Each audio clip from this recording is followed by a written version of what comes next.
তোমরা একটু অনুভব করতে পারবে যে তার নাম নিলেই কতটা শান্তি পাওয়া যায়। বালকগণ যদি কোনো ভাগ্যে কোনোদিন তার সাক্ষাৎ হয়, যদি তাকে পেতে পারি, আমি জানবো সেই দিনটাই আমার জীবনের চূড়ান্ত দিন। আমি আমার জীবনে আর কিছু চাই না, আমি ওই চরণের দাস হতে চাই, তাকে চাই।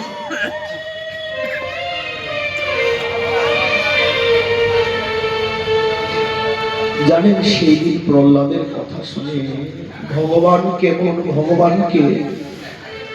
একটু অনুভব করার জন্য প্রহ্লাদ হাতের তালি দিয়ে প্রহ্লাদের সঙ্গে সমস্ত দৈত্য বালকেরাও হরিনাম করছিল করতালি দিয়ে। নাম করতে করতে করতে করতে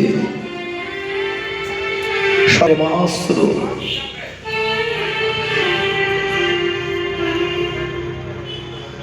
নয়নং গলদাস্ত্র ধারয়া বদনং গদগদ রুদ্ধয়া গিরা তব নাম গ্রহণে কদা ভবিষ্যামি। চৈতন্য চরিতামৃতকার কবিরাজ গোস্বামী বলছেন কি জানেন? হে ভগবান, আমার এমন দিন কবে হবে?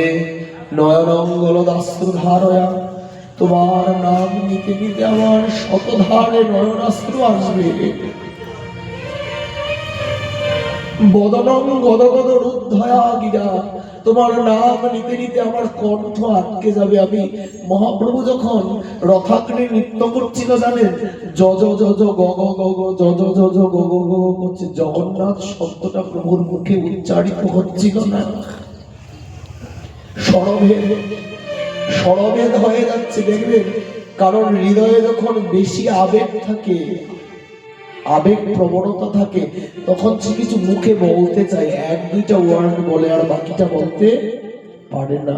মহাপ্রভু জগন্নাথের রথাগ্রে নর্তন করতে করতে যখন ভাবাবিষ্ট হয়ে গিয়েছিল, জগন্নাথ কথাটি শব্দটি উচ্চারণ করতে পারছে না, জ জ গ গ জ জ গ গ শব্দটা বলতে বলতেই ভাবাবিষ্ট হয়ে গিয়েছিল। চৈতন্য চরিতামৃত কার বলছে, কবে তব নাম গ্রহণে ভবিষ্যামি।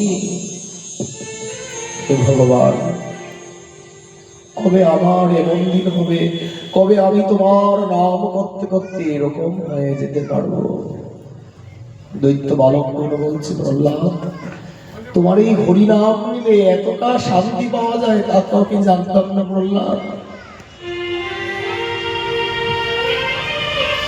আচ্ছা প্রহ্লাদ, পিতামাতা তো সন্তানকে অনেক আদর করে, তোমাকে যে তোমার পিতামাতা হেয় জ্ঞান করে, আচ্ছা কোনোদিন তো তোমাকে একা বসে কাঁদতে দেখিনি, তোমাকে কোনোদিন আমাদের কাছে দুঃখ প্রকাশ করতে দেখিনি।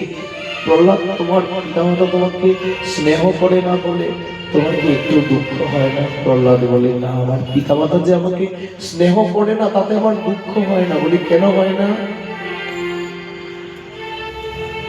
আমার শ্রীহরি, আমার প্রাণনাথ যখন কোনোদিন এসে আমায় হৃদয়ে জড়িয়ে ধরেছিল, তার স্পর্শে, তার অনুভূতিতে আমি কোটি কোটি পিতৃমাতৃ স্নেহকে অনুভব করেছি।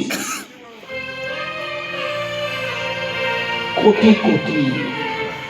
আমি একটু দৃষ্টান্ত দিই। আমার সন্তানেরা আমাকে বাবা বলে ডাকে, আমার সন্তানেরা আমাকে মা বলে ডাকে। তাদের মুখে মা বাবা ডাকটা অনেক শুনেছি। যাদের গুরুদেব আছে না, যাদের গুরুদেব আছে, গুরুদেবের কাছে গেলে গুরুদেব যখন বলে, মা এসেছিস, কাছে আয়। গুরুদেব যদি বলে, বাবা এদিকে আসো, গুরুদেব যখন একবার মা বলে, একবার বাবা বলে কাছে ডেকে নিয়ে মাথায় একটু হাত রাখে। আচ্ছা, আপনার সন্তানের মুখে তো আপনি কোটিবার মা ডাক শুনেছেন, বাবা ডাক শুনেছেন। গুরুদেব যখন আদর করে কাছে নিয়ে একবার মা বলে ডাকে, বাবা বলে ডাকে, আচ্ছা সেই আনন্দটা কি সন্তানের ডাকে আপনারা পান? সত্যি করে বলেন তো।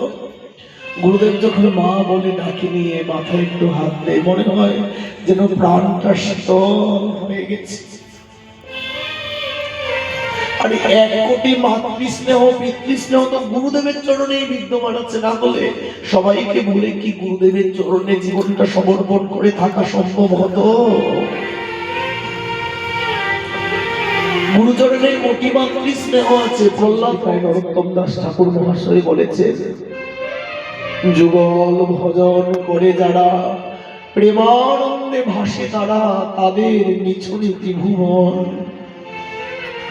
যারা রাধা মাধবের চরণে নিজেকে সমর্পণ করে দিয়েছে তারা জানেন ওই প্রেমে, ওই নামে, ওই ভজনে কতটুকু প্রশান্তি আছে, যা এই জগতে আর কোনো কিছুর মধ্যে নাই।